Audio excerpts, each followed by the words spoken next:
ओम शांति। आज 17 अप्रैल 2024 की साकार वाणी।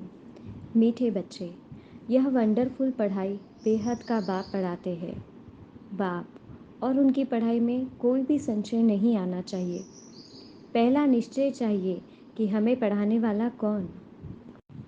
प्रश्न है, तुम बच्चों को निरंतर याद की यात्रा में रहने की श्रीमत क्यों मिली है? क्यों हमें बाबा हर बार कहते हैं कि निरंतर घड़ी घड़ी बाबा की याद में रहे? उत्तर है, क्योंकि माया दुश्मन अभी भी तुम्हारे पीछे है। जिसने तुमको गिराया है अभी वह तुम्हारा पीछा नहीं छोड़ेगा, इसलिए गफलत नहीं करना। भल तुम संगम युग पर हो, परंतु आधा कल्प उसके रहे हो, इसलिए जल्दी नहीं छोड़ेगा। याद भूली और माया ने विकर्म कराया, इसलिए खबरदार रहना है। आसुरी मत पर नहीं चलना है। क्यों घड़ी घड़ी बाबा की याद में रहना है? क्योंकि 63 जन्म जैसे जैसे हम नीचे गिरते आए, वैसे वैसे हमने माया का हाथ पकड़ लिया था। तो अब उससे पीछा छुड़ाना इतना आसान तो नहीं होगा। तो जैसे जैसे हम बाबा से दूर जाएंगे, उतना उतना माया के नज़दीक जाएंगे, और जितना जितना बाबा के करीब रहेंगे, उतना उतना माया से दूर रहेंगे। जैसे ही बाबा को भूले, माया झट हमारा हाथ पकड़ हमसे विकर्म कराती है। इसलिए बड़ा खबरदार रहना है और आसुरी मत पर नहीं चलना है। ओम शांति। अभी बच्चे भी हैं, बाबा भी है। बाबा अनेक बच्चों को कहेंगे, ओ बेटे। सभी बच्चे फिर कहेंगे, ओ बाबा। बच्चे हैं बहुत। तुम समझते हो यह ज्ञान हम आत्माओं के लिए ही है। एक बाप के कितने ढेर बच्चे हैं। बच्चे जानते हैं बाप पढ़ाने आया है। इस संगम युग पर अभी हम बच्चे भी हैं तो परमात्मा भी है। हम जब सतयुग में जाते हैं तब हमें ये ज्ञान याद नहीं रहता, तो वहाँ न पिता है न बच्चे हैं। तो इसी समय इस पुरुषोत्तम संगम युग पर ही हम बच्चे भी हैं और बाबा भी है, जो एक दूसरे को बड़े प्यार से ओ बच्चे ओ बाबा कहकर एक दूसरे को बुलाते हैं। वह पहले पहले बाबा है, फिर टीचर है, फिर गुरु है। अब बाप तो बाप ही है, फिर पावन बनाने के लिए याद की यात्रा सिखलाते हैं। और यह बच्चे भी समझते हैं कि यह पढ़ाई वंडरफुल है, क्योंकि इससे हमें 21 जन्मों का वर्षा तो मिलता ही है, साथ ही साथ संगम पर खुद परमात्मा के साथ समय बिताने का भी समय मिलता है। ड्रामा के आदि मध्य अंत का राज बाप के सिवाय कोई बता न सके, इसलिए उनको बेहद का बाप कहा जाता है। यह निश्चय तो बच्चों को ज़रूर बैठता है, इसमें संशय की बात उठ न सके, क्योंकि जिन्हें निश्चय है वही इस मार्ग पर निरंतर आगे चल सकते हैं। जिन्हें निश्चय नहीं है वे बीच में ही परमात्मा का हाथ छोड़कर चले जाते हैं। इसलिए निश्चय पक्का होना ज़रूरी है। इतनी बेहद की पढ़ाई बेहद के बाप के सिवाय तो कोई पढ़ा न सके। कितना बताते हैं हमें बाबा, आदि मध्य अंत, शुरुआत का, बीच का और अंत का, ये सब कोई और बता ही नहीं सकता।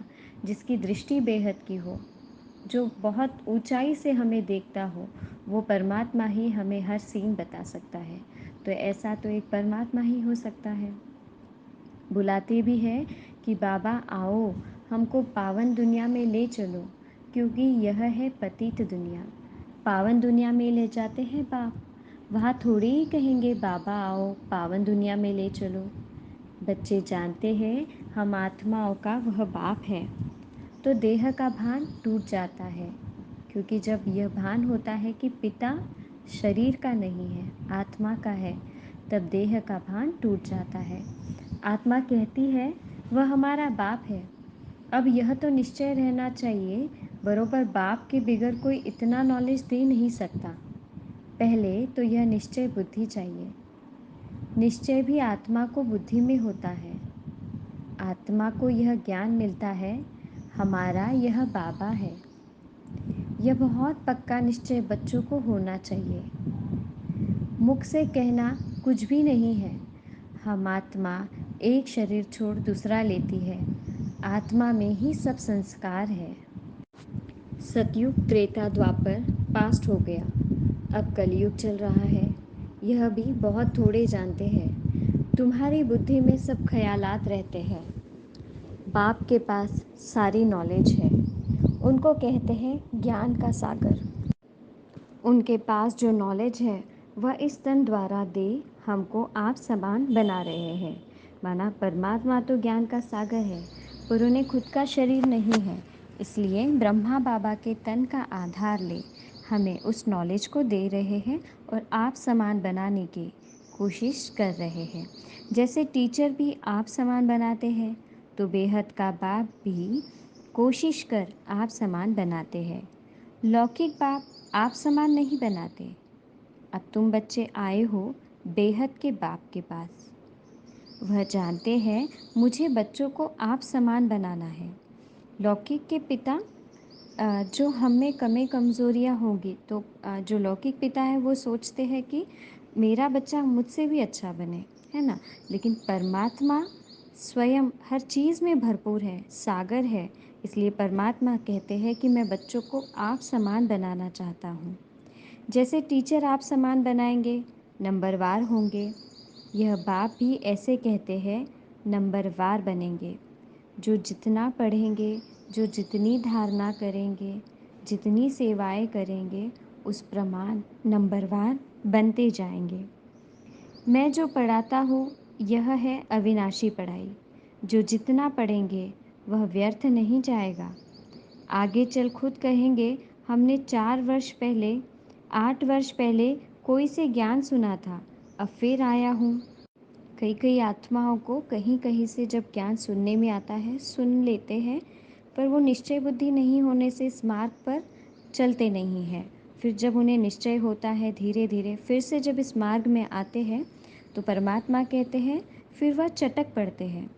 क्षमा तो है, फिर उस पर कोई तो परवाने एकदम फिदा हो जाते हैं, कोई फेरी पहन चले जाते हैं। शुरू में क्षमा पर बहुत परवाने आशिक हो पड़े। ड्रामा प्लान अनुसार भट्टी बननी थी। कल्प कल्प ऐसा होता आया है। जो कुछ पास्ट हुआ, कल्प पहले भी ऐसे हुआ था। ड्रामा की भावी, इस बात को बाबा पक्का करा रहे हैं। आगे फिर भी वही होगा। बाकी यह पक्का निश्चय रखो कि हम आत्मा है। बाप हमको पढ़ाते हैं, इस निश्चय में पक्के रहो, भूल न जाओ। खबरदारी की बात बाबा हमें पढ़ा रहे हैं कि निश्चय बुद्धि पक्का रहना है, इस बात को कभी भूल नहीं जाना है। अभी तुम जानते हो बाबा हमको इनमें प्रवेश करके बता रहे हैं, और फिर बाप कहते हैं बच्चे गफलत नहीं करना है। दुश्मन अभी भी तुम्हारे पीछे है, जिसने ही तुमको गिराया है। परमात्मा ब्रह्मा बाबा के तन में प्रवेश कर हमें बता रहे हैं कि गफलत नहीं करना है। निरंतर बाबा के साथ का अनुभव करते रहना है, क्योंकि दुश्मन हमारे पीछे है। दुश्मन माया, रावण, 5 विकार हमारे साथ है, क्योंकि हम काफ़ी समय उसके साथ थे। जिसने ही तुमको गिराया है वह अभी तुम्हारा पीछा नहीं छोड़ेंगे। भल तुम संगम युग पर हो, परंतु आधा कल्प तुम उनके रहे हो तो वह जल्दी नहीं छोड़ेंगे। खबरदार नहीं रहेंगे, याद नहीं करेंगे, तो फिर और ही विकर्म करा देंगे। फिर कुछ न कुछ चमाट लगती रहेगी। चमाट लगती रहेगी माना विकर्म होते ही रहेंगे, जिससे हमें बुरा लगता रहे, जैसे चमाट लगी हो। अभी तो देखो मनुष्यों ने अपने को आपे ही चमाट मारी है। क्या क्या कह देते हैं। शिव और शंकर को एक कर दिया है। उनका ऑक्यूपेशन क्या है, उनका क्या है, माना शिव क्या करते हैं और शंकर क्या करते हैं, दोनों अलग अलग है। इस बात का लौकिक जीवन में किसी को पता ही नहीं है। सब ने भक्ति मार्ग में शिव और शंकर को एक कर दिया है, जबकि ज्ञान मार्ग में हमें इसके बारे में बहुत क्लियर बताया है कि शिव और शंकर दो अलग है और इनका काम क्या है, ये क्या कार्य करते हैं, कितना फ़र्क है। शिव तो है ऊंचे ते ऊंचे भगवान, शंकर है देवता। फिर शिव शंकर इकट्ठा कैसे कह देते, पाठ ही दोनों का अलग अलग है। यहाँ भी बहुतों को ऐसे ऐसे नाम हैं, राधे कृष्ण, लक्ष्मी नारायण, शिव शंकर। दोनों नाम स्वयं पर रख दिए हैं। शरीर पर ऐसे नाम रख देते हैं ना, राधे कृष्ण लक्ष्मी नारायण। तो बच्चे समझते हैं इस समय तक जो बाप ने समझाया है वह फिर रिपीट होगा। बाकी थोड़े रोज़ है, बाप बैठ थोड़े ही जाएंगे। बच्चे नंबरवार पढ़कर पूरे कर्मातीत बन जाएंगे। आना समय कम है, ये भले ही अगले चक्र में रिपीट होगा, लेकिन फ़िलहाल जो समय हमारा चल रहा है ये संगम युग का भी अंतिम समय है। तो परमात्मा कहते हैं बाकी थोड़े रोज़ है, कुछ दिन ही बचे हैं। बाप यहाँ निरंतर बैठकर हमें ये सब बातें अब नहीं बता सकेंगे। बच्चे नंबरवार पढ़कर पूरे कर्मातीत बन जाएंगे। ड्रामा अनुसार माला भी बन जाएंगी। कौन सी माला? सब आत्माओं की माला बन जाएंगी, तब फिर वापस जाएंगे। माला नंबरवार तो तुम्हारी है, शिव बाबा की माला तो बड़ी लंबी है। वहाँ से नंबरवार आएंगे पाठ बजाने। तुम सब बाबा बाबा कहते हो, सब एक माला के दाने हो। बेहद का बाप बैठ बेहद की बातें समझाते हैं। दशा बैठती है, राहु की भी दशा है, इसलिए कहते हैं दे दान तो छूटे ग्रहण। बाप भी कहते हैं इस कलयुग अंत में राहु की दशा सब पर बैठी है। कुंडली में अगर कोई दशा अलग अलग होती है, जैसे राहु की दशा है तो कहते हैं दान देना चाहिए, जिससे हमारे ग्रहमान बदल जाते हैं। तो परमात्मा कहते हैं कि इस कलयुग के अंत में सब पर राहु की दशा बैठी है और इसे छुड़ाने वृक्षपति बाबा स्वयं भारत में आते हैं और राहु की दशा को बदलकर बृहस्पति की दशा कराते हैं। सतयुग में बृहस्पति की दशा भारत पर थी, अब है राहु की दशा। यह बेहद की बात है, यह कोई शास्त्रों आदि में नहीं है। यह मैगज़ीन आदि भी उन्हें समझ में आएंगे जो पहले कुछ न कुछ समझे हुए होंगे। मैगज़ीन पढ़ने से फिर जास्ती समझने के लिए भागेंगे, बाकी तो कुछ नहीं समझेंगे। जो थोड़ा पढ़कर फिर छोड़ देते हैं तो थोड़ा भी उनमें ज्ञान घृत डालने से फिर सुजाग हो पड़ते हैं। जो हमारे मैगज़ीन निकलते हैं माउंट आबू से, परमात्मा कहते हैं कि अगर उन्हें थोड़ा भी कोई पढ़ लेता है तो कुछ न कुछ ज्ञान तो मिल ही जाता है।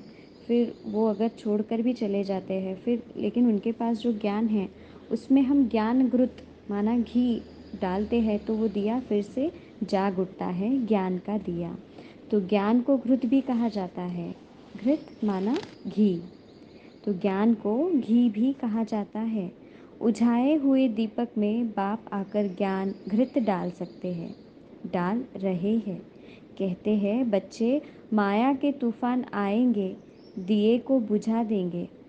क्षमा पर परवाने को कोई तो जल मरते हैं, कोई फेरी पहन चले जाते हैं। वही बात अभी प्रैक्टिकल में चल रही है।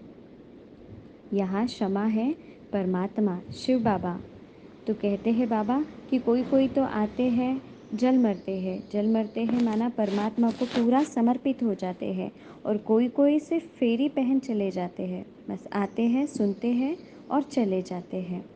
नंबरवार सब परवाने हैं, पहले पहले एकदम घर बार छोड़ आए, परवाने बने, जैसे एकदम लॉटरी मिल गई। जो कुछ पास्ट हुआ तुम फिर ऐसे ही करेंगे, भले चले गए, ऐसे मत समझना स्वर्ग में नहीं आएंगे। परवाने बने, आशिक हुए, फिर माया ने हरा दिया तो पद भी कम पाएंगे। माना परमात्मा का ज्ञान 7 डेज़ का कोर्स अगर कोई एक बार भी कर लेता है तो बाबा कहे सतयुग में तो वो आएंगे ही, पर नंबरवार आएंगे और पद भी कम पाएंगे। जो पूरा पूरा पुरुषार्थ करते हैं, पढ़ाई अच्छे से करते हैं, धारणाएं अच्छे से करते हैं, तो उस हिसाब से उनका पद होता है। नंबरवार तो होते ही है, और सत्संगों में कोई की भी बुद्धि में नहीं होगा, तुम्हारी बुद्धि में है। बाप से नई दुनिया के लिए नंबरवार हम सब अपने पुरुषार्थ अनुसार पढ़ रहे हैं। हम बेहद के बाप के सम्मुख हैं, यह भी जानते हो वह आत्मा देखने में नहीं आती, वह तो अव्यक्त चीज़ है। चलते फिरते मनुष्यों में हम आत्मा जैसी चीज़ देख नहीं सकते, हम शरीर को ही देखते रहते हैं क्योंकि वह चीज़ अव्यक्त है। उनको दिव्य दृष्टि द्वारा ही देखा जाता है। आत्मा को। हम आत्मा भी छोटी बिंदी है, परंतु देह अभिमान छोड़ अपने को आत्मा समझना, यह है ऊंची पढ़ाई। उस पढ़ाई में जो सब्जेक्ट डिफ़िकल्ट होती है उसमें फ़ेल होते हैं। यह सब्जेक्ट तो बहुत सहज है, परंतु कईयों को डिफ़िकल्ट फील होती है। अपने आप को देह ना समझते हुए आत्मा समझ निरंतर परमात्मा की याद में रहना, इस बात को बाबा कहते हैं कई लोग डिफ़िकल्ट सब्जेक्ट समझ लेते हैं। तो फील ऐसे होता है कि कईयों को ये डिफ़िकल्ट सब्जेक्ट लगता है, लेकिन धीरे धीरे की प्रैक्टिस से डिफ़िकल्ट सब्जेक्ट भी इजी हो जाता है। अच्छा, मीठे मीठे सिकिलदे बच्चों प्रति माता पिता बाप दादा का याद प्यार और गुड मॉर्निंग। रूहानी बाप के रूहानी बच्चों को नमस्ते। हम रूहानी बच्चों के रूहानी माता पिता बाप दादा को याद प्यार, गुड मॉर्निंग और नमस्ते। वाह बाबा वाह, शुक्रिया बाबा शुक्रिया। धारणा के लिए मुख्य सार, पहली पॉइंट, सदा नशा और निश्चय रहे कि हमें पढ़ाने वाला कोई जिस्मानी टीचर नहीं है। स्वयं ज्ञान सागर निराकार बाप टीचर बन हमें पढ़ा रहे हैं। इस पढ़ाई से ही हमें सतो प्रधान बनना है। सदा इस बात का नशा भी रहना चाहिए और निश्चय भी रहना चाहिए कि हमें स्वयं परमात्मा पढ़ा रहे हैं, कोई देह में बैठी आत्मा, साधारण आत्मा नहीं पढ़ा रही है। स्वयं ज्ञान के सागर परमात्मा हमें टीचर बन पढ़ा रहे हैं, तो कितनी खुशी और कितना नशा रहना चाहिए। नंबर 2 की पॉइंट है, आत्मा रूपी दीपक में रोज़ ज्ञान का घृत डालना है। ज्ञान घृत से सदा ऐसा प्रज्वलित रहना है जो माया का कोई भी तूफान हिला न सके।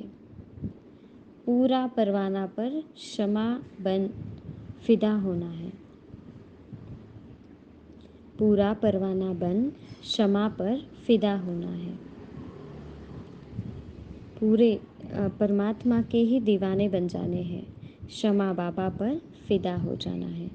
वरदान है, सदा एक बाप के स्नेह में समाई हुई सहयोगी सो सहज योगी आत्मा भव। जिन बच्चों का बाप से अति स्नेह है, वह स्नेही आत्मा सदा बाप के श्रेष्ठ कार्य में सहयोगी होगे, और जो जितना सहयोगी उतना सहज योगी बन जाता है। परमात्मा बाप से जितना हमारा प्रेम होगा, उतनी ही आत्मीयता से हमारे हर कार्य हम पूर्ण कर करके परमात्मा के कार्य में सहजता से शामिल होंगे, जिससे हम सहज योगी बन जाएंगे। बाप के स्नेह में समाई हुई सहयोगी आत्मा कभी माया की सहयोगी नहीं हो सकती। उनके हर संकल्प में बाबा और सेवा रहती, इसलिए नींद भी करेंगे तो उसमें बड़ा आराम मिलेगा, शांति और शक्ति मिलेगी। नींद नींद नहीं होगी, जैसे कमाई करके खुशी में लेटे हैं, इतना परिवर्तन हो जाता है।